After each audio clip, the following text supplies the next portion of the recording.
Minute थोडं वातावरण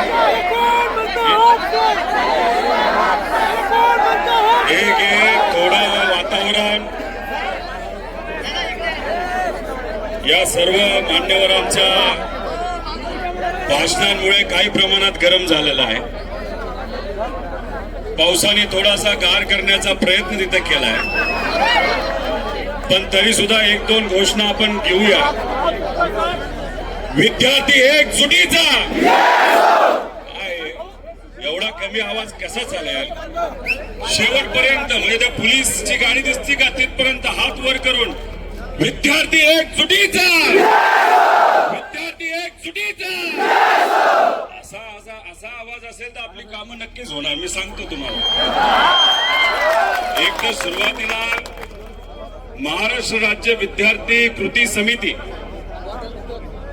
स्पर्धा परीक्षा बचाव आंदोलन यांनी हे आंदोलन इथं घेतलं आणि तुम्ही एवढा मोठा प्रतिसाद दिला. त्यासाठी या समितीचे आणि तुमचे सर्वांचे टाळ्या वाजून इथं सत्कार झाला पाहिजे. विठ्ठलभाऊ कांगडे सरांना मी सोशल मीडियावर बघितलंय. भारी बोलतात, आपल्या मनाला भिडणारं बोलतात आणि एवढं ते जे काय बोलतात ते आपल्याला का भिडतं त्याचं प्रमुख कारण ते आपल्यातले एक आहेत, सामान्य परिवारातले आहेत. जेव्हा केव्हा तुम्हाला संघर्ष करण्याची वेळ येते तेव्हा कांगणे साहेब तिथं पुढाकार घेतात. आतापर्यंत पुढाकार घेतला, याच्याही पुढे पुढाकार घेतील असा विश्वास इथं व्यक्त करतो. अभिजित दिपके इथे आले. तुमच्या सर्वांसारखे सामान्य परिवारातले कष्ट करून आपल्या देशामध्ये शिकले आणि एक स्वप्न घेऊन अमेरिकेमध्ये गेले होते. पण त्यांना जेव्हा जाणवलं की इथे असणाऱ्या विद्यार्थ्यांवर अन्याय होतो, युवांवर अन्याय होतो, जास्त पगाराची नोकरी सोडून ते आपल्या मायदेशी आले. त्यांचा एक मोठा टाळ्या वाजून सत्कार आपण केला.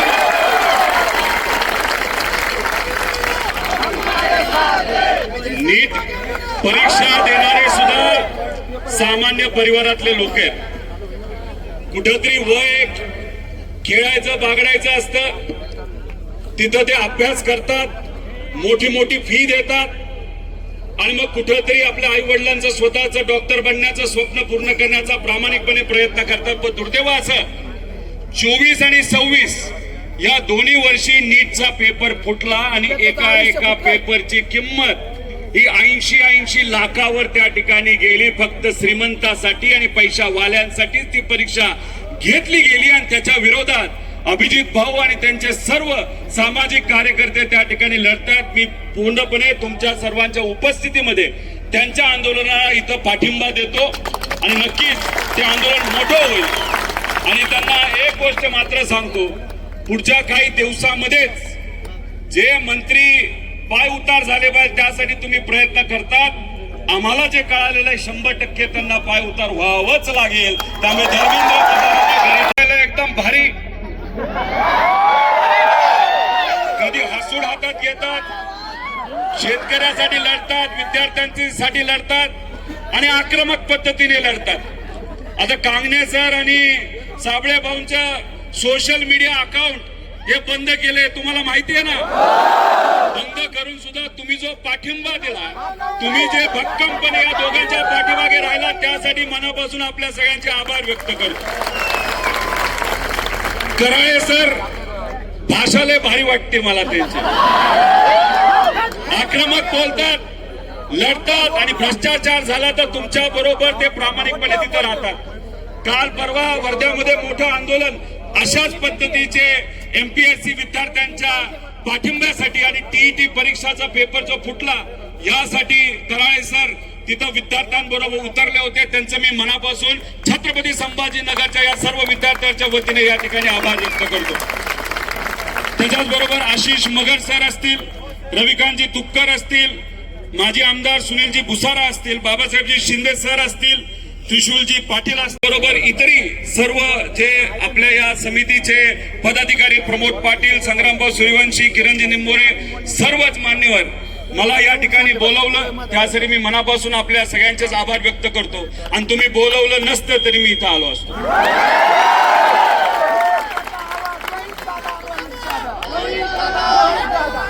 या छत्रपती संभाजीनगर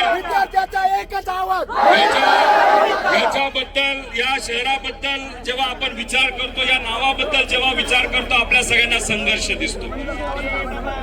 छत्रपती संभाजी राजेंनी परप्रांतीयांचं आपल्या स्वराज्यावर जे काय आक्रमण होत होतं त्याच्या विरोधात लढा उभारला, संघर्ष केला. आपल्या जवळच्या लोकांनी गद्दारी केली, आपल्या सिस्टमच्या विरोधात सुद्धा त्यांना संघर्ष करावा लागला. तसंच तुमची परिस्थिती आहे. हे जे पेपर फोडणारे लोक आहेत ते सत्तेतले लोक आहेत, त्यांना आपण परप्रांतीय बोलायला काय हरकत नाही.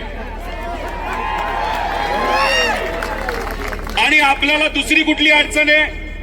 आपली आर्थिक अडचण, आर्थिक ताण. आपले आई वडील कष्ट करतात, शेतामध्ये राबतात, शेती करतात, मजुरी करतात, कसा तरी पैसा गोळा करतात आणि त्यातून कशी तरी तुम्ही फी देता. परीक्षेची फी असेल, नाही तर क्लासेसची फी असेल, पण प्रामाणिकपणे अर्ध जेवण खाल्लं तरी चालेल, पोहा खाऊन अख्खा दिवस काढला तरी चालेल, चहा बिस्किट खाऊन दिवस काढला तरी चालेल, पण आई वडिलाचं स्वप्न हे पूर्ण झालं पाहिजे, यासाठी तुम्ही त्या ठिकाणी संघर्ष करा. आता कशासाठी आपण रस्त्यावर आलोय? बघा, हा निर्णय एमपीएससीचा निर्णय बघितलाय का? बरं मला सांगा, लहानपणीपासून आपण LKG मध्ये असताना आपले आई वडील नाही तर शिक्षक आपल्याला शिकवतात, अंगणवाडी पासून काय शिकवतात? दालवडी घ्या नाही तर जलमल्या का? बर आपला आकडा एक मागणी वाढत गेली तर इथं संपायचंच नाही आपल्याला. तिथं पोलीस जातील कोंब्यात. मला सांगा, आपले जे कुठले आकडे आहेत, तो आकडा कुठल्या नंबर पासून सुरू होतो? 1 नंबर. आणि एमपीएससीचा निर्णय जर बघितला 2 नंबर पासून सुरू झाले. म्हणजे निर्णय देत असताना सुद्धा त्याच्यामध्ये 2 नंबरी केली असं मला वाटतं. याचा जर तुम्ही पूर्ण अभ्यास केला, शेवटच्या पानावर कोणाची सही आहे? फक्त अध्यक्षाची सही आहे, बरोबर का नाही? अरे बाकी सदस्य कुठे गेले? बाकी सदस्यांची तुम्ही कधी सही घेणार? त्याच्यात अजून जर खोलात तुम्ही गेला, जर सगळं वाचलं, त्याच्यात सांगितलं आहे मध्य प्रदेशमध्ये, उत्तर प्रदेशमध्ये, बिहारमध्ये, तामिळनाडूमध्ये, केरळमध्ये अशाच पद्धतीने ऑनलाईन परीक्षा घेतली असं सांगितलंय. हे साप चुकीचं, हे साप खोटं आहे. मी तुम्हाला सर्वांना सांगतो, या सर्व राज्यांमध्ये येणाऱ्या महिन्यांमध्ये ज्या परीक्षा घेतल्या जाणार आहेत त्या सगळ्या ऑफलाईन पद्धतीच्या आहेत. त्यामुळे मग आमच्या विद्यार्थ्यांना आणि सर्व लोकांना तुम्ही का फसवतायत असा आमचा प्रश्न आहे. त्याच्याच बरोबर तुम्हा सर्वांना सांगतो, तुम्ही तुमच्या हक्कासाठी लढताय, आम्ही तुमच्या बरोबर आहोत, पण सुप्रीम कोर्ट सुद्धा तुमच्या बरोबर आहे. त्याचं कारण सांगतो. एक शब्द लय भारी आहे, गोंडसे, नॉर्मलायझेशन. अभिजित भाऊ, तुम्ही अमेरिकेतून आलेला आहे. अमेरिकेतल्या लोकांना आणि खास करून ट्रम्प वाल्यांना, ट्रम्प माशे जे कोणी असतील, ट्रम्प तात्या, त्यांना आपल्या प्रधानमंत्री साहेबांच्या अडचणी माहिती, मनात काय हे माहिती आहे, त्यांना बऱ्याच गोष्टी माहिती आहे. पण त्या ट्रम्प तात्याला तुम्ही जर विचारलं हे नॉर्मलायझेशन काय, तर ट्रम्प तात्या सुद्धा डोक्याला हात लावून बसेल. कोणाला कळलंय का हे? काही दिवसांपूर्वी अधिकाऱ्यांना भेटलो, त्यांना विचारलं हे नॉर्मलायझेशन काय? ते म्हणले नाही नाही महत्वाचे म्हणले फॉर्म्युला वगैरे काय आहे का? नाही नाही महत्वाचे. अरे मला काय कळेनाच काय. आता 2 दिवसापूर्वी पुण्यामध्ये तुमच्यासारख्या काही विद्यार्थ्यांची चर्चा करत होतो. तुम्हाला माहिती काय, महिन्यांपूर्वी तलाठी भरती झाली का नाही झाली? लय भारी झाले ना. पेपर फुटला का? काय भाव निघाला होता? 40 लाख 50 लाख. पण त्याच्यामध्ये मार्क किती पर्यंत होते फायनल? 248 विद्यार्थ्यांना किती मार्क मिळाले? म्हणजे 288 आमदार आणि निवडून किती आले तर 300. असं होतं का? आता याच्यात एक विद्यार्थी माझ्याशी बोलत होता. काय बोलला? अहो मी 12 तास 16 तास रोज अभ्यास करत होतो आणि माझा मित्र लय कंटाळला अभ्यासाला गेला निघून आणि त्याला एक कळलं अभ्यासापेक्षा 25 लाख दिले तर आपला मार्ग मोकळा होतोय आणि पैसे दिले आणि हा मात्र बिचारा नापास झाला. अभ्यास न करणारा 25 लाख रुपये देऊन पास झाला. अशी परिस्थिती आहे.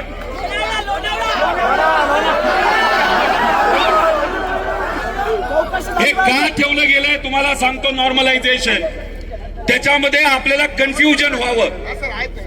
तुम्ही जर बघितलं असेल, एक मुलगा मला बोलला मी अभ्यास करायचो कितीतरी तास, मी तिथं लायब्ररीमध्ये बसायचो, मला मार्क पडले 92 आणि नॉर्मलायझेशनली ते झाले 110 आणि माझा भाऊ पुस्तक सुद्धा उघडत नव्हता. तो बसायचा दुकानावर आणि वेळ आहे म्हणून दिली परीक्षा. त्याला मिळाले 80 आणि नॉर्मलायझेशनच्या नंतर तो गेले 160च्या पुढे. काय जेव्हा तुम्ही ओएमआरच म्हणतात ना, त्या परीक्षेमध्ये ब्लॅक अँड व्हाईट असतं सगळं, बरोबर का नाही? त्याच्यात कुणी गणवागणवी करू शकतं का? गेल्या 25 वर्षामध्ये एमपीएससीचा एक तरी पेपर फुटलाय का? आणि मग तशा पद्धतीने त्या ठिकाणी जर तुमच्यावर अन्याय झाला तर तुम्ही तुमचा कागद आन्सर शीट घेऊन कोर्टामध्ये जाऊ शकता, आयोगामध्ये जाऊ शकता. जाता का नाही जाऊ शकत? पण मग काय, त्याला पर्याय काढून यांनी नॉर्मलायझेशनचं एक मोठं काहीतरी कॉन्सेप्ट आणले आणि मग त्याच्या मागे लपवून ज्या लोकांकडनं पैसे आलेत, ज्या लोक आपल्या विचाराचे आहेत, अशा लोकांना आत घेतलं जातं, दाखवलं जातं की नॉर्मलायझेशन झाल्यामुळे त्यांना जास्त मार्क पडले. अन्यायकारक आहे का नाही? आहे का नाही सांगा मला तुम्ही सांगा. जर पैसे देऊन एखादा अधिकारी माणूस झाला तर उद्या एखादा गरीब शेतकरी मजूर सामान्य व्यक्ती त्या अधिकाऱ्याकडे गेला, फुकटात सेवा देणार आहे का? पैसे घेणार का नाही घेणार? मग हे फक्त विद्यार्थ्यांची लढाई नसून सिस्टम मध्ये पैसे देऊन जे कोणी अधिकारी होतात त्यांच्या विरोधातली ही लढाई आहे. त्यासाठी ही लढाई अतिशय महत्वाची आहे. तुम्ही बघत असाल एका आमदाराची किंमत किती, एका खासदाराची किंमत किती. पण एवढे पैसे तुमच्याकडे आहेत ना? तुमच्याकडे नाही हो, सरकारकडे आहेत, नेत्यांकडे आहेत. मग आमच्या विद्यार्थ्यांकडनं 1000 रुपये घेण्याचं कारण काय? मला एक मुलगा म्हणाला एमपीएससीच्या मी 10 परीक्षा दिल्या, 10 परीक्षाच्या 10 पेपर मी पास झालो, पण मी सरळच्या 12 परीक्षा दिलोय, एक सुद्धा पास झालो नाही. आणि याच्यात तो म्हणाला 12 ते 13,000 रुपये आम्हाला द्यावे लागले. तुम्ही 10वी 12वी देऊन आलेला आहात का नाही आलेला? बर 10वीचे पेपर जेव्हा घेतात 10-12 लोकांचे, नाही तर 12वीचे घेतात ते काय ऑनलाईन घेतात का? म्हणजे त्याचा अर्थ तुम्हाला शाळा खोल्या देतात, बेंच देतात, वर्ग खोल्या देतात आणि अख्ख्या महाराष्ट्रामध्ये एकदाच परीक्षा होती का नाही? मग 10-12 लाखाची ती परीक्षा होती, 12वीची होती. युपीएससीची परीक्षा 8 लाख विद्यार्थी त्याच्यासाठी बसतात, ती होती. आणि मग इथं तुम्ही कारण काय देता की नाही काय ते प्रॉब्लेम होतो, पेपर फुटतो म्हणून आम्ही ऑनलाईन करायला चाललेलो आहोत. आता मला सांगा, कम्प्युटर लॅब असणाऱ्या असे किती क्लासेस आहेत? कमी आहेत का नाही? मग आता समजा एका पेपरला 100 प्रश्न असतील आणि तुम्हाला समजा तिथं बघितलं तर 50 परीक्षा घ्यायच्या झाल्या तर किती प्रश्न काढावे लागतील? 5000 प्रश्न. त्याच्यात समजा एका सत्रामध्ये नाहीतर एक जे तुमची समजा 7ची बॅच असेल, 9ची बॅच असेल, त्याच्यामध्ये एका प्रश्नामध्ये गडबड झाली तर अख्ख्या मागचे लोक तिथं अंडे होऊ शकतो का नाही होऊ शकत? आणि तुम्ही आता जेव्हा ऑफलाईन येता पेपरवर काय लिहिलंय ते समोरासमोर दिसतं.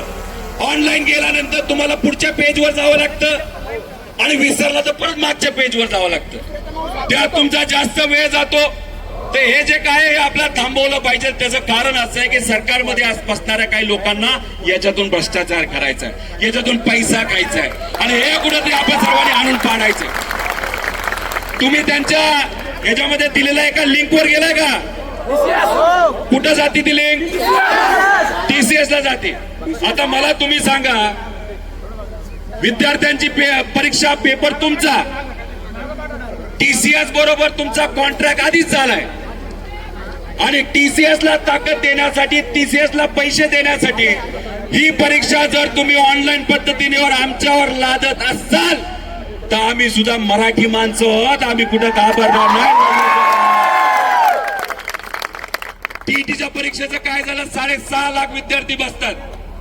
अन्याय झाला का नाही झाला? त्याच्यामध्ये सुद्धा पेपर फुटला. दुर्दैव असं की काही लोकांनी मला सांगितलं की मंत्री महोदयांना सुद्धा माहित नव्हतं पेपर फुटला. त्याचं कारण असं आहे, त्यांच्या खात्यामध्ये त्यांना कुठंच अधिकार नाहीये. दुसरीच लोक त्याच्यामध्ये तिथं लक्ष देत आहेत.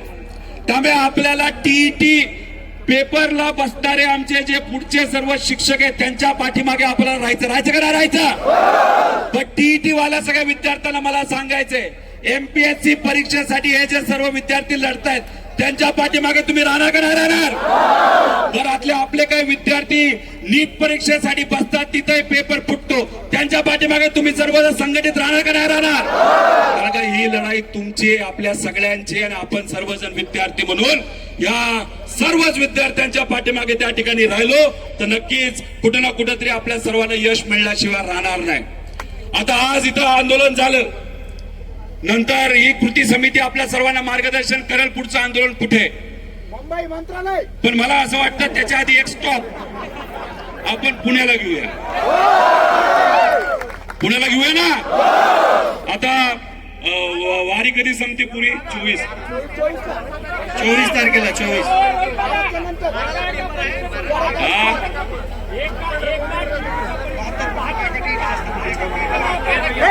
बघा, मला असं वाटतं आंदोलन करत असताना स्टेनोचा पण विषय महत्वाचा आहे. मी स्वतः राधा मॅडमला भेटलो होतो, बोललो होतो,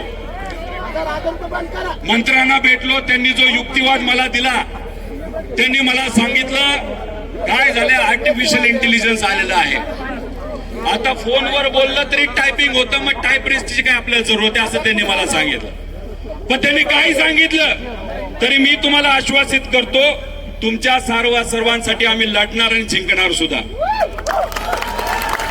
5 दिवसापूर्वी मुख्यमंत्री साहेबांना भेटलो तुमच्या विषयासाठी. ऑफलाईन परीक्षा घेण्यात यावी, ऑनलाईन घेऊ नये. चर्चा बरीच झाली, शेतकऱ्यांचा मुद्दा होता. त्याच्यानंतर मी त्यांना म्हणलो, साहेब विद्यार्थ्यांचा विरोध आहे, सर्व विद्यार्थी एकत्रित आलेले आहेत, की कृपा करून तुम्ही ऑनलाईन घेऊ नका, तुम्ही ऑफलाईन घ्या. त्यांनी मला सांगितलं, तुम्ही बोलत असाल आणि विद्यार्थी बोलत असतील तर आम्ही सकारात्मक आहोत. मला फक्त जाता जाता एकच सांगायचंय, राजकीय लोक जेव्हा म्हणतात ना सकारात्मक, त्याच्यावर अजिबात विश्वास ठेवू. पण गेल्या काही दिवसांमध्ये विदर्भामध्ये जिथं जिथं आंदोलन झालं, आज इथं जे आंदोलन होते, काल परवा लातूरमध्ये आंदोलन करण्याचा प्रयत्न केला, 140 कलम लावून टाकलं, तिथं वर्धलही लावलं, तरी तुमचं झालं. आता पोलीस प्रशासनाला आणि CM साहेबांना आणि मंत्र्यांना पण सांगतो, पुढचं आंदोलन हे सर्व विद्यार्थी पुण्याला घेतील. तुम्हाला किती पोलीस आणायचे तेवढे आणा, तुम्हाला किती ताकद लावायची तेवढी लावा. आम्ही काय घाबरत नाही आणि आम्ही काय चुकणार. काय डायलॉग आहे ते कुठल्या तरी पिक्चरला, परत एकदा मागच्यांना विचारतो. त्यामुळे अधिकाऱ्यांशी पण आम्ही बोलतोय. एकनाथ शिंदे साहेबांबद्दल त्यांच्याशी पण बोलणं झालं आणि त्यांना पण सांगितलंय मुख्यमंत्री साहेबांना पण सांगितलेलं आहे आणि सामान्य प्रशासनाच्या ज्या सेक्रेटरी आहेत त्यांना सुद्धा सांगितलेलं आहे की 12 तारखेपर्यंत आमची परीक्षा आहे विद्यार्थ्यांची आणि आम्ही सरकारला संधी देतो. लगेचच आम्ही आक्रमक होणार नाही, आम्ही शांततेत गोडीत सांगतो. पण आमच्या 12 तारखेच्या परीक्षा होऊस तर तुम्ही हे ऑनलाईन प्रकरण बंद नाही केलं तर मग सगळंच संपेल तुमचं, तुम्हाला परवडणार नाही. आणि इथं आम्ही भूमिका घेत असताना कुठेही राजकीय भूमिका घेत नाही. आम्ही तुमच्या बरोबर फक्त तुमचे कार्यकर्ते म्हणून याच्यामध्ये सहभाग तिथं घेत आलेलो आहोत. आणि राजकारण इतकं वंगाळ झालंय काय सांगू तुम्हाला. अजितदादा म्हणायचे हे जे नेते आहेत ना, आज इथं असतो नंतर तिथं असतो. पण 2029 ला तुम्ही सर्वजण महाराष्ट्राचे सामान्य लोक महाराष्ट्रामध्ये नक्कीच क्रांती करतील असा मला विश्वास आहे. त्यामुळे इथे जे विद्यार्थी नेते युवा नेते उभेत ना बरेचसे, उद्या जाऊन प्रस्थापित आपण प्रस्थापित लोकांना तिकीटच द्यायला नको. उद्या जर तुमचा आवाज अधिवेशनामध्ये भक्कमपणे मांडायचा असेल तर अशा लोकांना त्या ठिकाणी आपण कुठेतरी उद्या जाऊन संधी दिली पाहिजे. फक्त कांगणे सर नाही, इथं कराळे सर आहेत, आपले साबळे सर आहेत, पलीकडे आहेत, सगळे आहेत. अभिजित भाऊ कुठे गेले? अभिजित भाऊ शिक्षण मंत्री झालेच पाहिजे. शिक्षण मंत्री तुम्हाला एक विनंती आहे, एमपीएससीने जो आदेश काढला तो तुम्ही आता फाडा. एमपीएससीने जो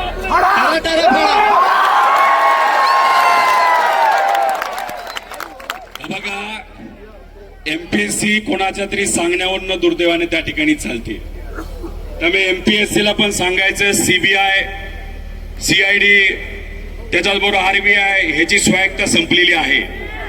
ईडी मला माहिती ईडी आणि इलेक्शन कमिशन. त्यामुळे एमपीएससी हे स्वायत्त संस्था महाराष्ट्रातल्या उद्या होणाऱ्या सर्व अधिकाऱ्यांसाठी अतिशय महत्वाची संस्था आहे. त्याच्यात कृपा करून राजकारण येणार नाही याची दक्षता तिथे असणाऱ्या अध्यक्षांनी तिथे घ्यावी. मी तुम्हाला पूर्णपणे पाठिंबा देतो. मी तुमच्या प्रत्येक लढ्यामध्ये त्या ठिकाणी असेल, अधिवेशनामध्ये सुद्धा तुमचा आवाज म्हणून त्या ठिकाणी लढेल. विश्वरत्न डॉक्टर बाबासाहेब आंबेडकरांनी आपल्याला सांगितलं होतं, शिका आणि काय, शिका आणि काय, त्यांचाच विचार पुढे घेऊन जात असताना आता आपल्याला बोलावं लागेल, शिका, संघटित व्हा, रस्त्यावर उतरा आणि संघर्ष करा. त्यामुळे तुम्ही सर्वजण आलात, पाऊस असताना सुद्धा एवढ्या मोठ्या संख्येने इथे उपस्थित राहिलात, त्यासाठी मी आपल्या सर्वांचेच आभार व्यक्त करतो. एमपीएससीचा पण मुद्दा महत्वाचा, नीटचा पण मुद्दा महत्वाचा आणि आमच्या पोलीस भरतीचा तिथं पेपर फुटला होता. कारण का वनरक्षक सगळेच रे बाबा, सगळेच. त्यामुळे तुम्ही बघा, हे असंच ऑनलाईन काहीतरी करायला गेले. पोलीस भरतीचे लोक इथे आहेत. SRPFचा एक पेपर फुटला होता माहिती ना, हे कुठला तरी क्लास कुठला काढला काय माहित. 75 सगळे क्वेश्चन, 85% सगळे तिकडचेच प्रश्न. काय असेल ते तो फुटला, तलाठी फुटला. आता पुणे महानगरपालिकेचा जेईचा पेपर फुटला. अरे किती म्हणजे काय झालंय, हे सरकारच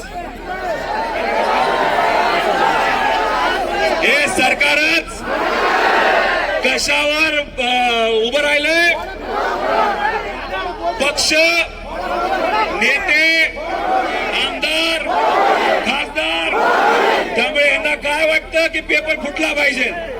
अरे तुम्हाला काय वाटतं त्याच्यापेक्षा आमच्या विद्यार्थ्यांना काय वाटतं हे महत्वाचं आहे. आम्हाला वाटतं हे ऑनलाईन परीक्षा तिथं नको, आमची ही ऑफलाईन तिथं पाहिजे. आणि हेच बोलत असताना उद्या जाऊन जेव्हा केव्हा संघर्षाची वेळ येईल ना, तुम्हाला आपल्या सगळ्यांना रस्त्यावर उतरावं लागेल. आता खरं तर क्रांती चौकामध्ये मोठं आंदोलन होणार होतं, परमिशन नाही मिळाले.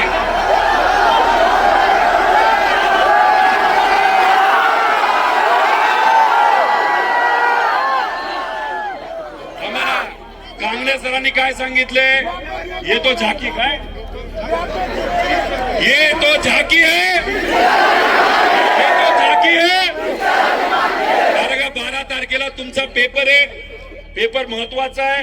तुमच्या सर्वांच्या हिताचा विचार करून या समितीने आणि आम्हाला सगळ्यांना वाटतं की आपण 12 तारखेपर्यंत तरी अजून आक्रमक होऊ नये. आपण तिथं आंदोलन करावं, शांततेत त्या ठिकाणी हे सर्व मुद्दे तिथं मांडावेत आणि तीच भूमिका आपण करत आहोत. पोलीस प्रशासनाचे मी मनापासून आभार व्यक्त करतो. हा? अरे बाबा सगळं माहितीये. काल परवा 3 दिवस झालं पोलीस अधिकारी लायब्ररीमध्ये जात आहेत आणि धमक्या देत आहेत. म्हणजे आम्हाला ईडीची धमकी दिली, आणि बिचारा लायब्ररीच्या मालकांना आणि आमच्या विद्यार्थ्यांना तुम्ही धमकी काय देतात? ते सेल्स टॅक्स आणि इन्कम टॅक्स. काय घाबरू नका, कुणी काय करू शकत नाही. आम्ही पंढरपूरला आंदोलन केलं, आम्हाला परवानगी नव्हती. आंदोलन झालं का नाही झालं? पण इथं छत्रपती संभाजीनगर मध्ये शेतकऱ्यांचं आंदोलन, परवानगी नव्हती. झालं का नाही झालं? हे आंदोलन झालं का नाही झालं? आता उद्या आर्मी आणा नाही तर काही करा, आम्ही कोणालाच घाबरत नाही. आम्ही आंदोलन करणार म्हणजे काय. त्यामुळे सोशल मीडियावर जेवढं जास्त तुम्ही व्यक्त व्हाल तेवढं आपल्या सर्वांसाठी अतिशय महत्वाचं आहे. त्याच्याच बरोबर अजून लोकांना तुम्ही तिथं सांगा.